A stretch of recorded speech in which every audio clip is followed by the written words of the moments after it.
Био ар түрдүүлүктү жоготуу. Био ар түрдүүлүк деп жапайы жаратылыштын көлөмүн эле эмес, анын түрлөрүнүн түркүмдүүлүгүн түшүнүү керек. Ар бир жашоо чөйрөсүнүн жамгырлуу токойлордон уюлдук аймактарга чейин өзүнө тиешелүү болгон жаныбарлардын, өсүмдүктөрдүн, козу карындардын түркүмдөрү бар. Эмне үчүн био ар түрдүүлүк маанилүү? Экосистемадагы ар бир организм тең салмактуулукту сактап туруучу белгилүү орунду ээлейт. Организмдин аткарган окшош иштери кургакчылык, оору сыркоо, суу ташкыны же өрт кырсыктарынын болбошун камсыз кылат.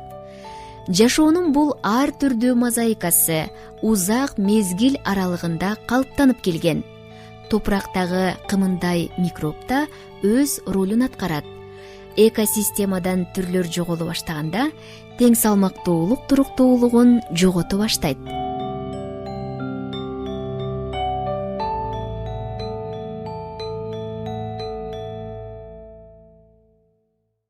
Жүгөрүнүн сортун сактоо.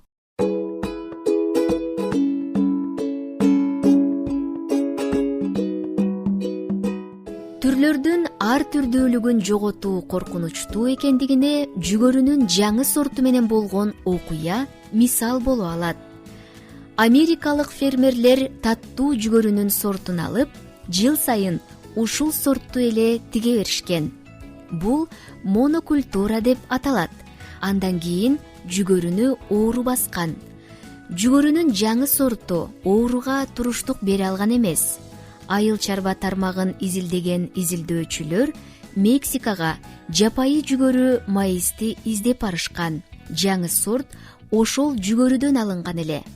Андан оору козгогучка каршылык көрсөтүп, туруштук берүүчү генди табуу керек болгон. Жүгөрүнүн жаңы сортуна табылган генди кайра киргизишкен. Азыркы кезде фермерлер айыл чарба өсүмдүктөрүнүн ар түркүн түрлөрүн өстүрүшүүдө. Бул жол сорттордун жана алардын био ар түрдүүлүгүн жоголуу коркунучунан коргойт. Эмне кылуу керек?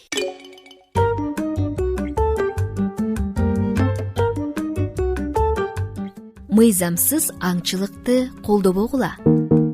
Силер жана силердин үй бүлөңөр мыйзамсыз аңчылыкты токтотууга жардам бере аласыңар.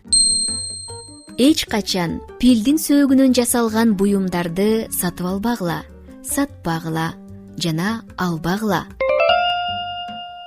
Мыйзамдуу жол менен келип, сатылып жаткан пилдин сөөгүнөн жасалган буюмдарда мыйзамсыз аңчылыкты колдоонун кыйыр жолу. Пилдин сөөктөрүнөн жасалган буюмдар пил же морждун өлтүрүлгөндүгү экендигин эсиңерге алгыла. Коралдарды бузган, мыйзамсыз аңчылык кылган мергенчилерди колдобогула.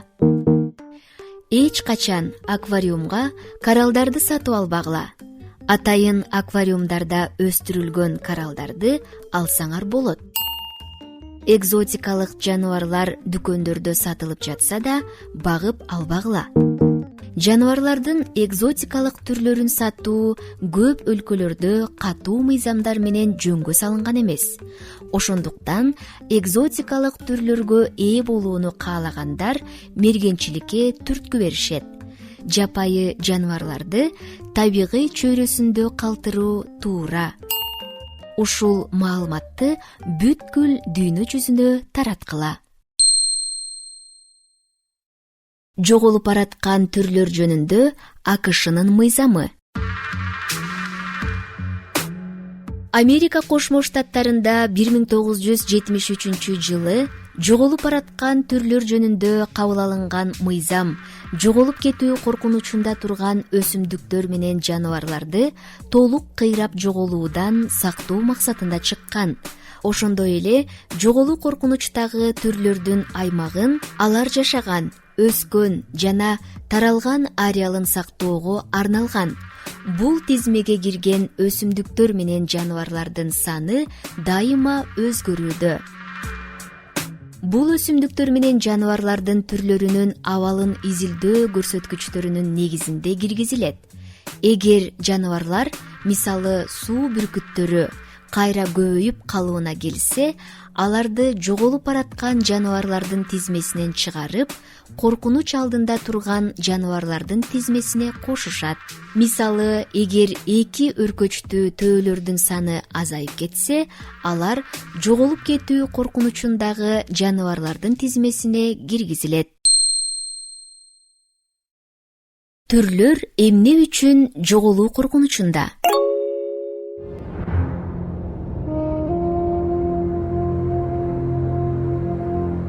Көпчүлүк түрлөр жашоо чөйрөсүн жоготкондуктан өздөрү да жоголуу коркунучунда калышат. Эгер жаныбарлар мекендеген жери жок болсо, алар өлүп жок болушат. Ошондуктан АКШда жоголуп бараткан түрлөрдү коргоо мыйзамынын негизинде Улуттук океан жана атмосфера башкармалыгы жоголуп бараткан түрлөрдү коргоо максатында Америка Кошмо Штаттарынын кургак жерлеринен жана суу жээктеринен коргоого муктаж жашоо чөйрөлөрүн табуу иштерин аткарган. Мыйзам менен 1880 түр коргоого алынган. Алардын ичинен 1310 түр АКШнын жээктеринен табылган. Калгандары башка өлкөлөрдөн табылышкан. Булардын ичинде жоголуу коркунучунда турган түрлөр төмөнкүлөр: Америка күзөнү, Калифорния кондору,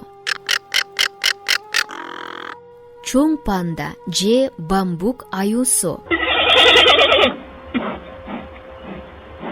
Альпы тоо текеси, чыгыш тоо горилласы, орангутан, Илбирс, Суматран гериги, ак герик, Кытай дарыя дельфини. Жоголуп бараткан түрлөр боюнча жүргүзүлгөн иштердин айрым ийгиликтери.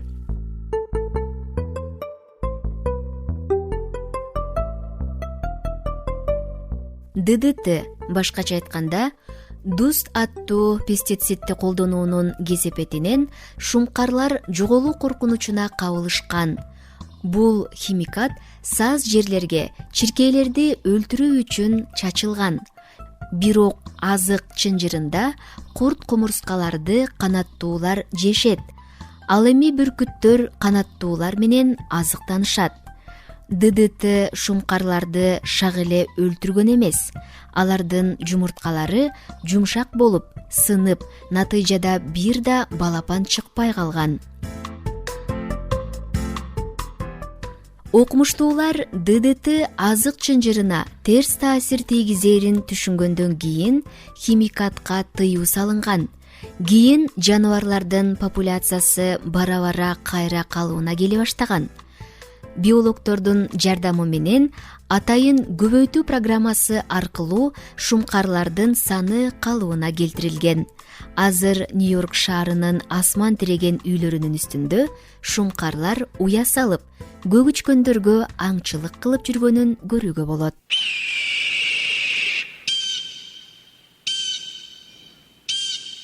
Эмне кылуу керек?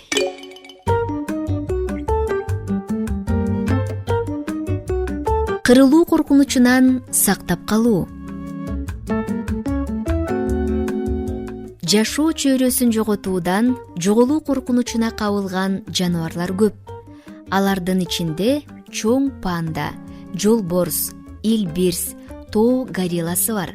Аларды сактап калуу үчүн эмне кылууга болот? Алардын жашоо чөйрөсүн коргогула. Мергенчиликке тыюу салгыла жана мыйзамсыз аңчылыктан сактагыла. Мыйзамсыз өндүрүүлөргө тыюу салгыла. Бул жаныбарлардан жасалган азыктарды аң сезимдүү түрдө сатып албоого адамдарды үгүттөгүлө. Жаныбарлардын терисинен, сөөктөрүнөн жасалган буюмдарды сатып албагыла. Мыйзамсыз мергенчилик.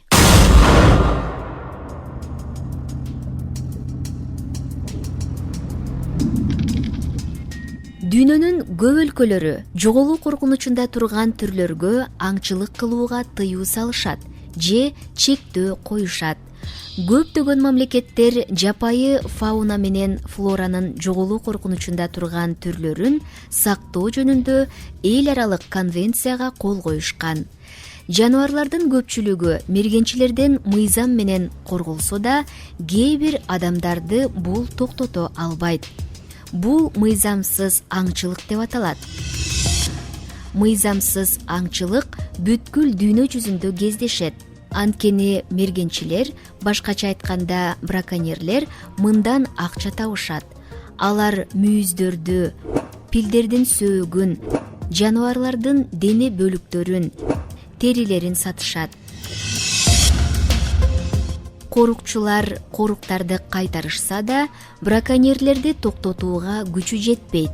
Коруктун аймагы кенен. Аны карап кайтарган адамдар жетишсиз. Пил жана керик сыяктуу чоң жаныбарларга аңчылык кылган мергенчилер жакшы куралданышкан. Алар абдан коркунучтуу. Бирок корукчу 6 браконьерди токтото албайт.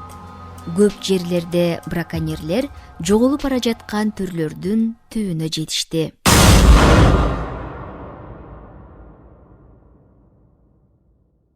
АКШдагы мыйзамсыз мергенчилик.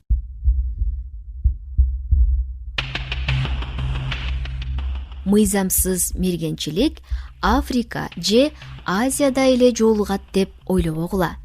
Америка Кошмо Штаттарынын улуттук жаратылыш паркында да кездешет. Адамдар кактустарды, бактарды, таш бакаларды, чөптөрдү сатуу үчүн уурдашат. Мунун баары жоголуп бараткан улуттук байлыктарды коргоочулар үчүн чоң проблема болуп саналат. Жаныбарлар кантип жоголушат?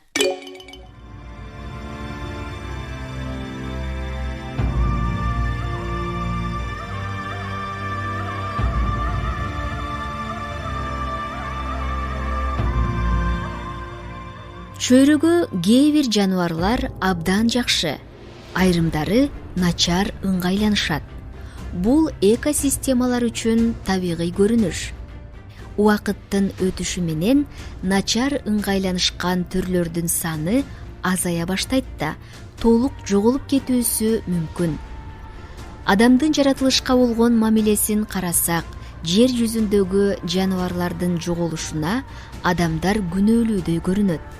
Бирок кырылып жок болуу миллиондогон жылдар мурун планетада адамдар пайда болгонго чейин башталган. Аны ар кандай сакталып калган таш болуп каткан калдыктардан байкоого болот. Жер жүзүндө жашап, бара-бара динозаврлар сыяктуу жок болуп кеткен жаныбарлар менен өсүмдүктөрдүн миңдеген байыркы түрлөрүнүн катып калган калдыктарын кездештире алабыз.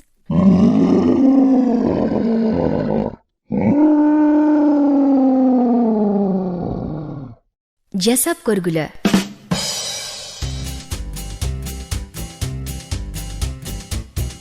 Көпөлөктөрдүн бакчасы. Көпөлөктөр белгилүү бир өсүмдүктөрдүн гүлдөрүнүн ширеси менен азыктанышат. Силер көпөлөктөрдү бакчаңарга чакыруу үчүн бул өсүмдүктөрдү өстүрсөңөр болот. Көпөлөктүн курттары жегенди жакшы көргөн гүлдөрдү да өстүргөн туура. Көпөлөктөр жумурткаларын бул өсүмдүктөргө ташташат.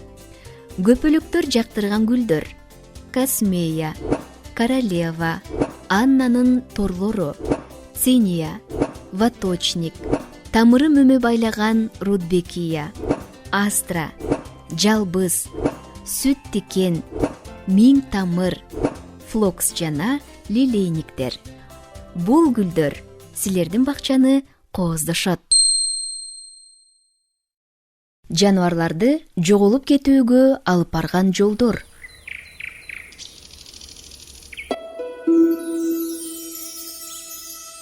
Жаныбарлардын кырылып жок болушуна адамдар себеп болгондугу чындык. Мергенчиликти ашыкча жүргүзүү, жерлерди чарбачылыкка өздөштүрүү, жаныбарлар мекендеген жерлерди бузуу жана жырткыч түрлөрдү жоопкерчиликсиз алып келип кое берүү жана ушуга окшогон көптөгөн мисалдарды келтирсе болот. Адамдарды жана алардын малын коргоо максатында ири сүт эмүүчүлөргө мергенчилик жүргүзүлөт. Каспий жолборсун алсак, ал жакынкы чыгышты жана Орто Азияны мекендеген. Падышалык Россиянын армиясынын аскерлери көптөгөн жолборсторду кырып салышкан. Жаңы аймактарды өздөштүрүүгө жолтоо болбошу үчүн жолборсторду өлтүрүүгө буйрук берилген. Жолборстор кырылып, шаарлар чоңоюп, чоң аймактар өздөштүрүлүп, жаратылыш табигый болбой калган.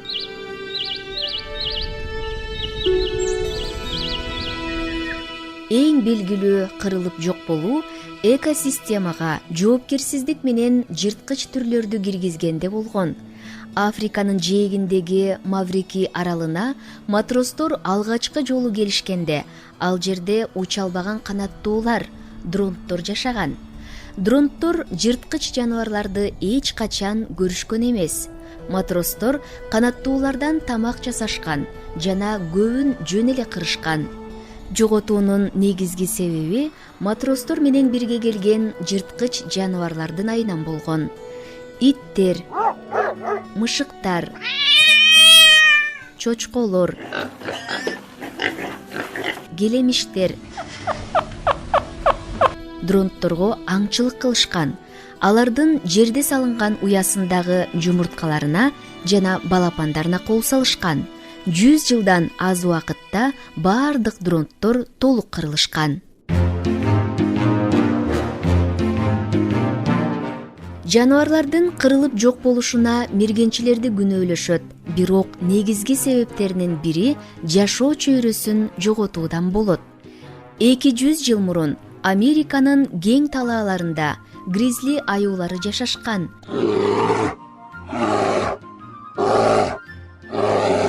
Түздүктөгү гризлилер отурукташкан элдин жүрөгүнүн үшүн алган. Бирок буга карабастан Американын батыш тарабын басып алган көчүп келген элдин кесепетинен гигант жаныбарлар жашоо чөйрөсүн жоготуп, өздөрү да жоголушкан. Азыркы кезде түздүктөгү гризлилерди Канаданын түндүк тарабындагы жапайы мейкин талаалардан кездештирүүгө болот.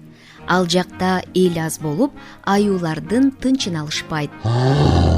Жоголуп кетүү коркунучунда турган көпчүлүк түрлөр жашоо чөйрөсүн жоготуу менен кийинки муунуна жетпей жок болушу мүмкүн. Алардын арасында биз жактырган сүйүктүү жаныбарлар да бар. Алар пандалар, орангутандар, жолборстор, илбирстер жана тоо гориллалары.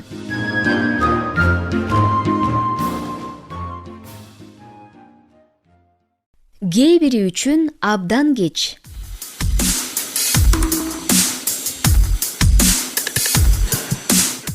Жоголуу коркунучунда турган түрлөрдү жана алардын жашоо чөйрөсүн коргоонун маанилүүлүгүн түшүнгөнүбүз абдан жакшы болду. Бирок дүйнө жүзүнүн түрдүү аймактарындагы кырылып жок болгон көптөгөн түрлөр үчүн кеч болуп калды. Айрым түрлөр жакында эле кырылып жок болушту. Кыдырып саякаттоочу көгүчкөн, стеллердин деңиз ую,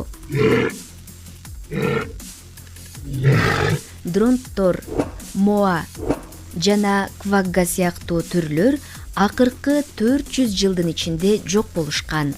Жоголуу коркунучунда турган көп жаныбарлар кайра калыбына келип, жашап кете ала тургандай санга жеткенче байкоого алынышкан. Жашоо чөйрөсүнүн сакталып калышынын маанилүүлүгүн түшүнүү, терс көрүнүштөрдөн сабак алуу, түрлөрдү жоготуп алуудан сактайт деген ишенич бар. Жаныбарлар үчүн жашоо чөйрөсүн түзүү.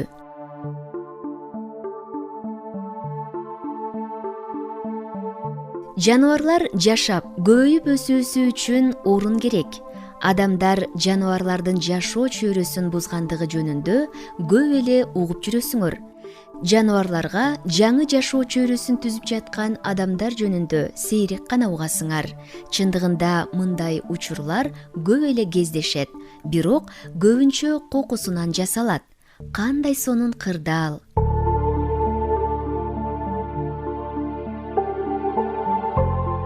Жаныбарлардын жашоо чөйрөсүнүн бири таштанды ыргытылган жайлар, полигондор.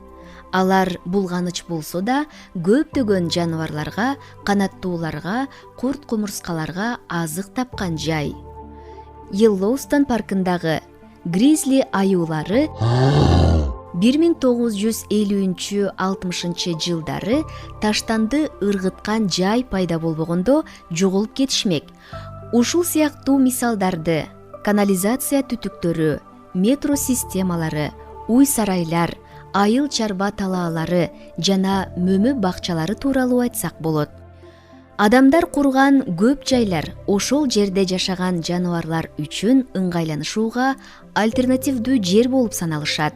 Гүл өстүрүлгөн бакчалар шире менен азыктанган көпөлөк жана калибриге окшогон канаттууларга жашоо чөйрөсүн түзүшөт.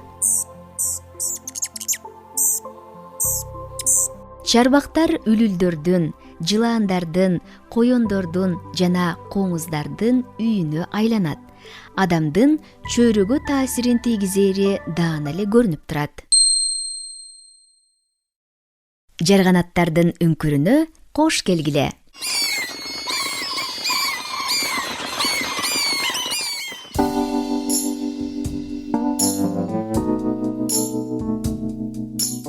Адамдардын жаныбарларга жашоо чөйрөсүн түзүп беришине дагы бир мисал АКШнын Нью-Йорк штатынын түндүгүндө кездешет. Бул аймакта жаратылыш үңкүрлөрү аз. Үңкүрдө жашап көнгөн жарганаттар кыштоосу үчүн үңкүр керек болгон.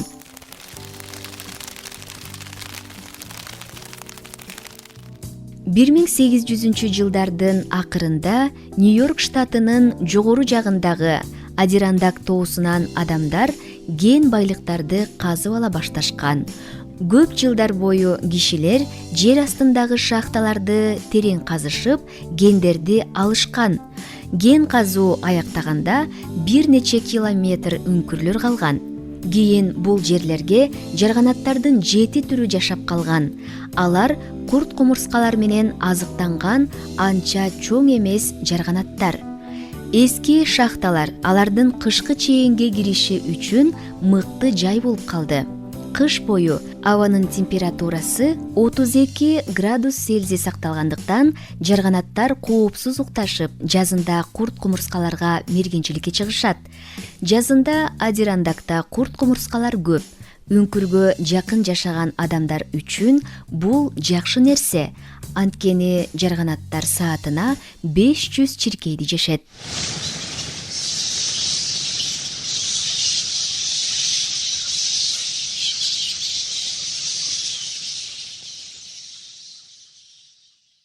Өмүрдү сактап калган өсүмдүктөр.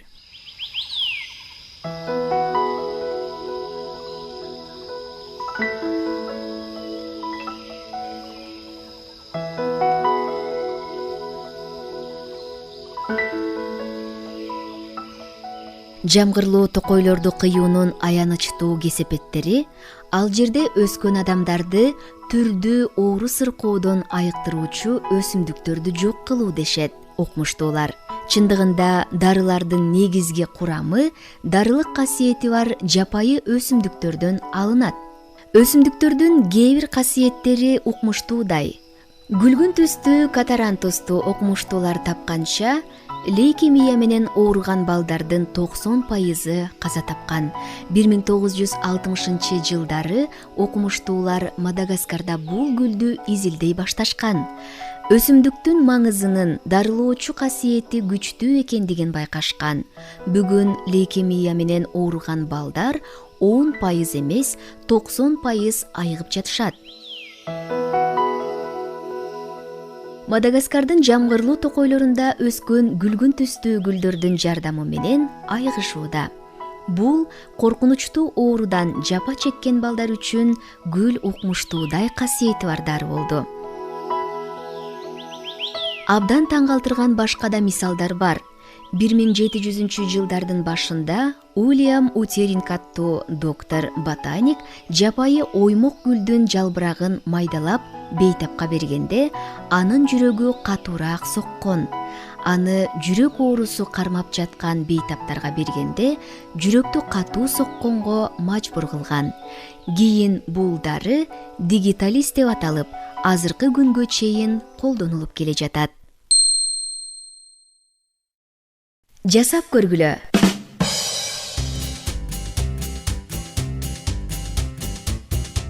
Өсүмдүктөр боюнча күндөлүктү түзгүлө. Силердин аймакта бактардын аталыштарын билген биринчи адамдардан болгула. Күндөлүк түзүү үчүн төмөнкүлөр керек болот. Бир нече ак барак, жумшак кара карандаш, оор китеп, файлдуу папка, кагаз тешкич жана бак дарактар жөнүндө китептер. Силердин көчөдөгү бактардан бирден жалбырак чогулткула. Эгер карагай болсо, кичине бутагын ийнелери менен чогуу алгыла. Аларды эки барактын ортосуна салып, оор китеп менен бастырып койгула. Түздөлгөн жалбырактарды алып, ар бир жалбыракты таза барактын астына койгула. Үстүнө карандаш менен акырын сүртүп бойгула. Астындагы баракты алгыла. Карандаш менен чала түшкөн изди жана анын өзгөчөлүктөрүн боеп тарткыла. Бак дарактар жөнүндө маалыматты алып чыгып, бактын түрүн аныктагыла, аталышын жазгыла, латынча атын да жазып койгула. Ар бир сүрөттүү жалбыракты жана анын астына жазылган ал жөнүндө маалыматты файлга салгыла. Ошентип, папкада силердин коллекция чогула берет. Жаңы бак дарактарды тапкан сайын сүрөт коллекцияңарды толуктагыла. Силерде жергиликтүү бак дарактар боюнча колдонмо пайда болот. Жамгырлуу токойлордон дары издөө.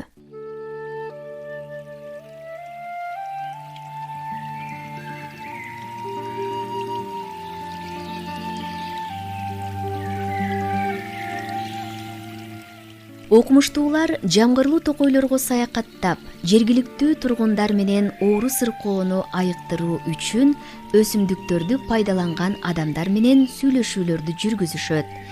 Элдик билимдерди узак мезгилдер бою изилдеген окумуштуулар эмне үчүн түпкү элдер муундан муунга чейин бул өсүмдүктөрдү дарылыкка колдонушаарын түшүнүштү. Анын жообу дарылык касиетинде. Түпкү элдердин өсүмдүктөрдөн жасалган дарыларынын колдонушун изилдеген тармак этноботаника деп аталат. Этноботаниктер көптөгөн медициналык ачылыштарды жасашкан. Жамгырлуу токойлор бульдозорлор менен түртүлүп, таптакыр жоголуп кеткенге чейин илимде белгисиз болгон медициналык байлыктарды ачууга шашылыш керек.